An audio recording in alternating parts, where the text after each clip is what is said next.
Hello students, तो ये है आपकी क्लास 10th की इंग्लिश की बुक और हम इसका पढ़ रहे थे फर्स्ट फ्लाइट जो था आपका chapter the sermon at Benares. तो आज हम अपना रीड करेंगे इसका लास्ट चैप्टर जो आपका है, सॉरी लास्ट चैप्टर भी है और लास्ट आपका पैराग्राफ भी है। तो आज ये फिनिश हो जाएगा। चलिए स्टार्ट करते हैं। The Buddha said the life of mortals in this world is troubled and brief and combined with pain. For there is not any means by which those that have been burned can avoid dying. After reaching old age, there is death. Of such a nature are living beings. As ripe fruits are early in danger of falling, so mortals, when burned, are always in danger of death. As all earthen vessels is made by the potter in being broken, so is the life of mortals, both young and adult, both those who are fools and those who are wise, all fall into the power of death, all are subject to death. Of those who overcome by death depart from life. A father cannot save his son, nor kinsman their relations mark, while relatives are looking on and lamenting deeply. One by one mortals are carried off like an ox that is led to the slaughter, so the world is afflicted with death and decay. Therefore the wise do not grieve, knowing the terms of the world, not from weeping nor from grieving, while anyone obtain peace of mind. On the contrary, his pain will be the greater and his body will suffer. He will make himself sick and pale, yet the dead are not saved by his lamentations. He who seeks peace should draw out the arrow of lamentations and complaint and grief. He who has drawn out the arrow and has become composed will obtain peace of mind.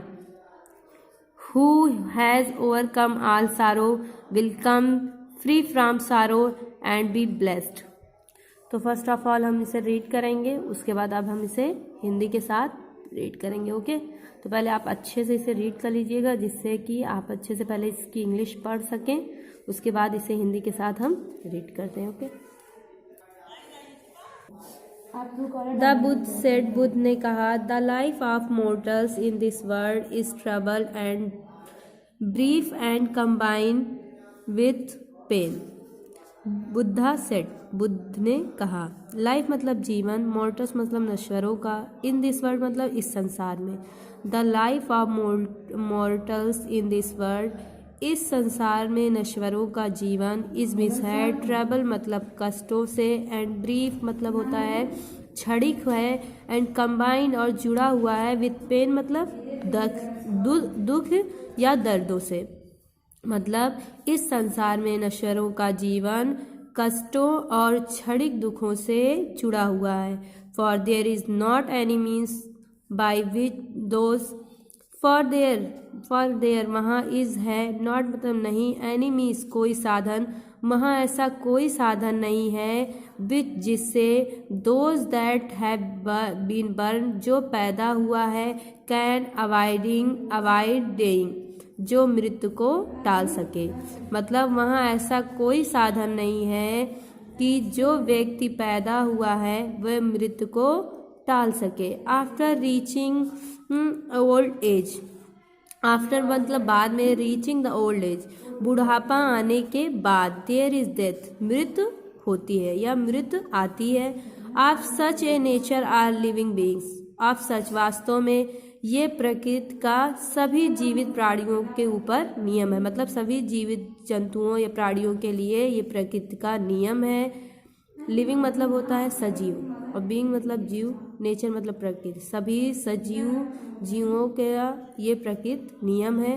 As ripe fruits are early in danger of falling, जैसा कि ripe fruits पके हुए फलों का are early जल्द ही in danger खतरा होता है of falling गिरने का, जिस प्रकार पके हुए फलों का गिरने का खतरा होता है so mortals when burn, उसी प्रकार नश्वरों का when burn जो पैदा हुए हैं are always in danger of death, उन्हें हमेशा मृत्यु का खतरा होता है। एज ऑल अर्थन विसल्स, जिस पर जैसे पृथ्वी के सारे बर्तन मेड बाय द पॉटर्स, कुम्हार के द्वारा बनाए जाते हैं, इंड अंत में बीइंग ब्रोकन, वे टूट जाते हैं। सो मतलब जिस प्रकार पृथ्वी पर मिट्टी के कुम्हार द्वारा बर्तन बनाए जाते हैं और उनका अंत टूट कर होता है, सो उसी प्रकार is the life of mortar, उसी प्रकार नश्वरों का जीवन होता है। मतलब उसी प्रकार नश्वर का जीवन होता है कि वो अगर पैदा हुए हैं तो उन्हें मरना है, ये दुनिया का सच है। Both young and adult, both मतलब दोनों, यंग मतलब युवा एंड मिस और एडल्ट मतलब प्रौढ़ या जवान या बूढ़े। बोथ यंग एंड एडल्ट, दोनों जवान और प्रौढ़।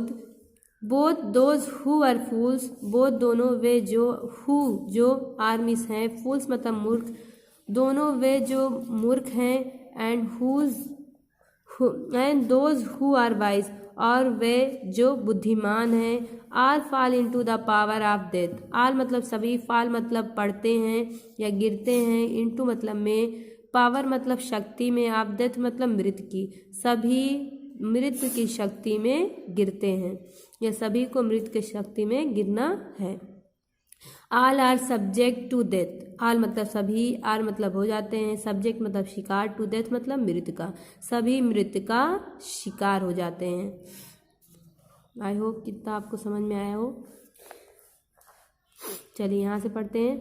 आप those who overcome by the death, आप दोज हु वे लोग जो, ओवरकम बाय द डेथ मृत्यु पर विजय प्राप्त कर लेते हैं, डिपार्ट फ्रॉम लाइफ, डिपार्ट मतलब अलग हो जाते हैं, फ्रॉम लाइफ जीवन से, या जीवन से चले जाते हैं। A father can not save his son, एक पिता अपने बच्चे को नहीं बचा सकता, नॉर किन्समैन, ना ही ये भाई बंधु, देयर रिलेशन अपने रिश्तेदारों को। मार्क ध्यान रखो, while relatives are looking on, जब, वाइल मतलब जब, रिलेटिव्स मतलब रिश्तेदार, आर लुकिंग ऑन आप पर देखते हैं, एंड लेमेंटिंग डीपली, लेमेंटिंग करना मतलब विलाप करना, डीपली मतलब गहरा, और गहरा विलाप करते हैं। One by one mortals are carried off, one by one एक एक करके, मोर्टल नश्वर, आर कैरीड ऑफ चला जाता है, एक एक कर सारे नश्वर चले जाते हैं, मतलब सभी प्राणी पृथ्वी से दूर हो जाते हैं। Like an ox that is led to the slaughter, like an ox एक बछड़े की तरह, that is led to the slaughter, slaughter करना मतलब हत्या करना, जिस प्रकार एक बैल की हत्या करने के लिए उसे कसाई के पास ले जाया जाता है। So the world is afflicted with death and decay, so इसलिए उसी प्रकार वर्ल्ड में संसार, इज मिस है, एप्लीकेटेड मतलब पीड़ित है, विद डेथ मृत्यु से, एंड डीके और पतन से, उसी प्रकार संसार भी मृत्यु और पतन से पीड़ित है। Therefore the wise, therefore वहाँ बुद्धिमान व्यक्ति, डू नॉट ग्रीव वे शोक नहीं करते, नोविंग जानते हैं, the terms of world, terms मतलब नियम को या रूल को, ऑफ द वर्ल्ड मतलब संसार के। Therefore the wise do not grieve, इसलिए बुद्धिमान व्यक्ति शोक नहीं करते, क्योंकि वे संसार के नियमों के बारे में जानते हैं। Not from weeping not from grieving, not from weeping ना ही रोकर, नॉट फ्रॉम ग्रीविंग ना ही शोक करके। Will anyone obtain peace of mind, will anyone कोई एक, ऑब्टेन धारण नहीं कर सकता या प्राप्त नहीं कर सकता, पीस मतलब शांति को, ऑफ माइंड मतलब मन की, मतलब ना ही रोकर और ना ही शोक करके, कोई व्यक्ति अपने मन की शांति को प्राप्त नहीं कर सकता।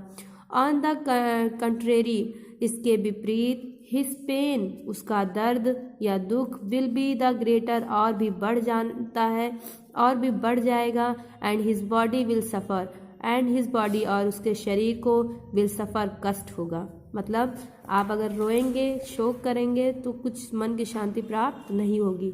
उसके विपरीत ये होगा कि आपका दुख और भी अधिक बढ़ जाएगा और आपके शरीर को कष्ट होगा।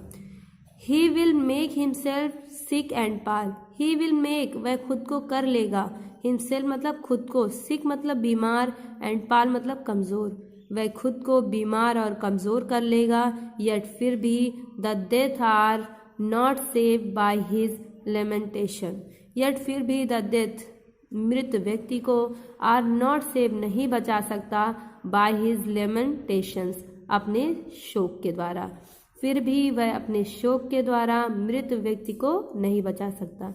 ही who seeks peace should draw out the arrow of lamentations and complaint and grief. He who, जो व्यक्ति सीख, तलाश करता है, पीस, शांति को, शुड ड्रा आउट, उसे निकाल देना चाहिए, द एरो, तीर को, ऑफ लेमेंटेशंस, शोक के, जो व्यक्ति शांति को तलाश करता है उसे अपने दिल से शोक, एंड कंप्लेंट, शिकायत, एंड ग्रीफ, और दुख के तीर को बाहर निकालकर फेंक देना चाहिए। मतलब अगर आप मन की शांति तलाश करते हैं तो सबसे पहले आपको शोक, शिकायत और दुख के तीर को बाहर निकालकर फेंकना होगा।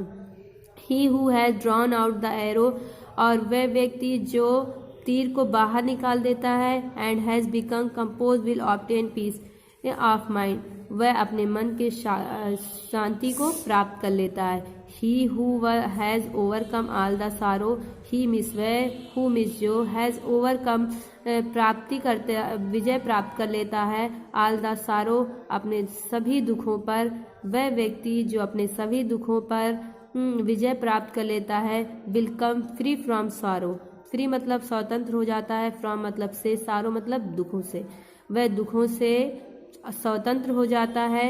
एंड बी ब्लेस्ड, एंड और भी हो जाता है, ब्लेस्ड मतलब धन, और वह और धन हो जाता है।